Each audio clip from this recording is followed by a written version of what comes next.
नमस्कार. S prime news मध्ये आपल्या सर्वांचं स्वागत. मुलीच्या आईचा मुलीच्या प्रेमाला मोठा विरोध झाला आणि याच रागातून त्याने मुलीवर जीवघेणा हल्ला केला. या गुन्ह्यातून तो नुकताच जेल बाहेर आला आणि आईच्या प्रियकराने त्याच्यावर गेम प्लॅन करून चाकू हल्ला करत त्याचा गेम केलाय. नेमकं काय घडलं आणि हा गेम प्लॅन कशा पद्धतीनं केला याची A to Z स्टोरी आम्ही आपणाला आजच्या व्हिडिओतून दाखवणार आहोत. पुणे तिथे काय उणे ही संकल्पना आता बदलली आहे. पुणे तिथे गुन्हे अशी नव्याने संकल्पना उभारली आहे. त्यामुळे ज्ञानाच्या ठिकाणी विज्ञानाची बहर येण्याऐवजी तिथं गुन्ह्याची पालवी भरली आहे. त्यामुळे पोलिसांचा धाक आता कमी झालाय का पुण्याची संस्कृती बदलली आहे असा प्रश्न आता प्रत्येकाला वाटू लागला आहे. सुभान शेख या 19 वर्षीय तरुणाची चाकू आणि चॉपरने निर्गुण हत्या करण्यात आली आहे. तर त्याचा मित्र अर्शद शेख हा गंभीर जखमी झालाय. ही घटना गुरुवारी पिंपरी चिंचवड परिसरामध्ये घडली आहे. काळेवाडी पोलिसांना आरोपीला काही तासातच बेड्या ठोकल्या आहेत. सुभान शेख याचं सपना नावाच्या मुलीसोबत मागील काही दिवसापासून प्रेमसंबंध होते. या प्रेमाची भनक मुलीच्या आईला लागली आणि तिने मुलीच्या प्रेमाला विरोध करू लागली. त्यामुळे मुलीचे आणि सुभान शेखचा त्यावेळी संपर्क कमी झाला. यातून चिडलेल्या सुभान शेखने मागील 4 महिन्यापूर्वी मेरी नहीं तो किसकी नहीं असं म्हणत प्रेयसी सपनावर धारदार चाकूने जीवघेणा हल्ला केला. मात्र सुदैवाने ती बचावली पण गंभीर जखमी झाली होती.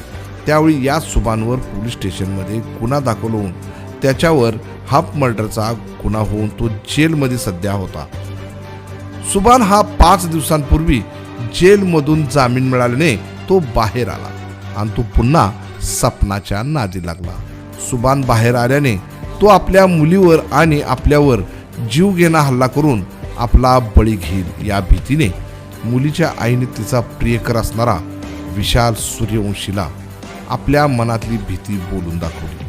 तेव्हा विशाल सूर्यवंशी त्याचा भाऊ अनिकेत सूर्यवंशीला सोबत घेऊन दोघांनी थंड डोक्यात प्लॅनिंग केलं की आधी नीट सांगायचे, ऐकलं तर ठीक नाही तर ठोकून टाकायचे. यासाठी त्यांनी त्याच्यावर पाळ ठेवली.